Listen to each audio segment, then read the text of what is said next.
Explosions echoed across Tehran as Israel launched fresh airstrikes targeting Iranian military and nuclear installations across the capital city overnight.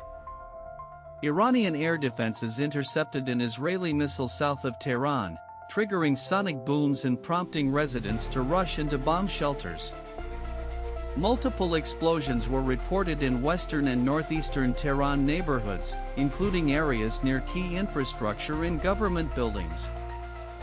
Israel reportedly struck sensitive sites, including Natanz uranium enrichment facility, Tabriz airport, and oil and gas installations across the country. Air raid alerts were issued, and Tehran's Imam Khomeini airport temporarily suspended flights amid growing fears of expanded Israeli strikes. Iranian authorities confirmed that at least 104 people were killed and 376 injured across multiple regions, including Tehran and East Azerbaijan province. The Iranian Defense Ministry categorized the attacks as deliberate aggression and promised severe punishment against those responsible for violating Iran's sovereignty. Iran's supreme leader condemned the strikes as a declaration of war, vowing that Tehran will retaliate decisively against Israeli military actions. Residents in the capital reported infrastructure damage near nuclear sites, with power outages and structural destruction near emergency service zones.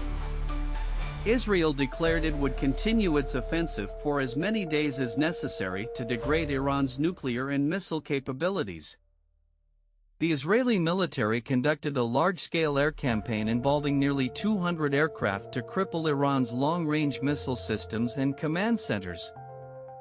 Iran responded with its own drone and missile strikes across Israeli cities, causing casualties including at a Haifa oil refinery.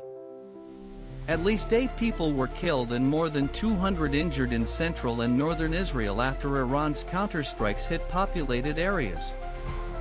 Israel's Iron Dome intercepted many threats, but some missiles and drones penetrated defenses, striking infrastructure and residential neighborhoods.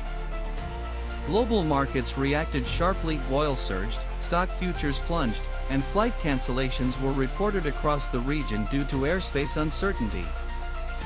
The U.S. denied direct involvement, but confirmed it provided missile defense support to Israel, citing urgent efforts to protect American interests.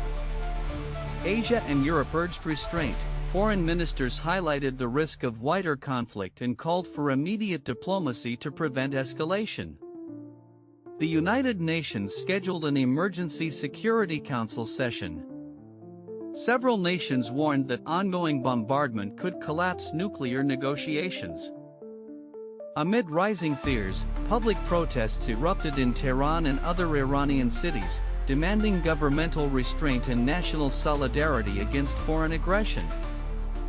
Humanitarian groups warned of civilian suffering, calling for safe zones and medical aid corridors to protect non-combatants trapped in conflict zones. Analysts warn this is the most intense Israel-Iran military confrontation in decades, raising concerns over potential spillover into Lebanon or Syria.